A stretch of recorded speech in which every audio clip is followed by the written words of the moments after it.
The Port Canaveral Inlet was created between 1950 and 1953 when the channel was dug and rock jetties were placed on both sides. Within about 45 years, by the early 1990s, sand had built up so the beach was about 1,000 feet wider on the north side of the inlet along the Air Force Station and had eroded by over 500 feet along Jetty Park. That erosion spread and extended 10, 15 miles south of the inlet. So by 1992, there was about a 1,500-foot horizontal offset of the shoreline between the north side and the south side of the inlet. The inlet management plan allowed for the reconstruction of jetties on both sides of the inlet to make them longer and taller in order to keep the sand on the beaches and not falling into the inlet, where it was then dredged and dumped offshore.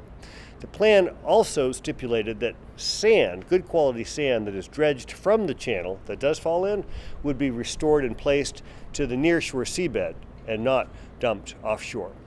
Finally, the plan required that sand be moved by a dredge from north to south across the inlet using a dredge and a temporary pipeline that's placed along the bottom of the ship channel in order that sand can be moved from the shoreline north of the inlet, pumped through the pipeline, and deposited on the beaches to the south side of the inlet. It also includes an extensive physical and biological monitoring program. So we look to see, where is the sand moving? Are we keeping up with the amount of sand that builds up on one side and erodes on the other? Where should the sand be placed along the shoreline in order to optimize the benefits we get from all of this mechanical sand movement?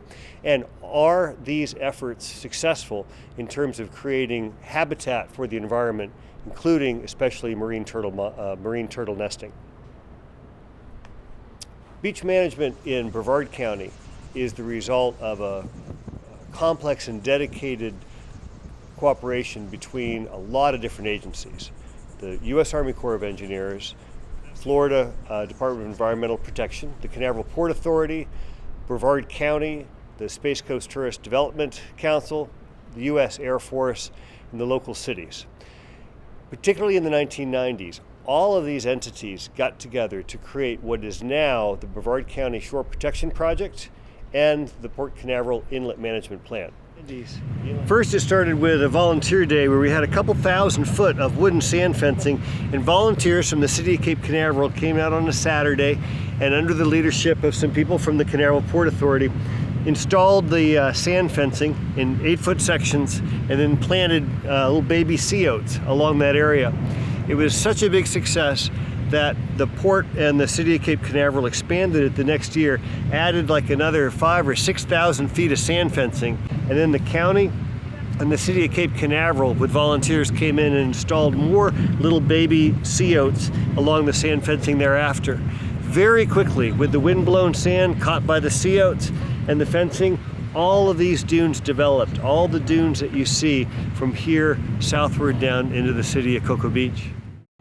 The improvement to the jetties was key to keeping sand on the beaches, but with large-scale storms, sand can still be driven around the jetties and fall into the inlet channel, such as in 2004 when we had large shoaling come in after Hurricanes Jeannie and Francis in the late part of the summer.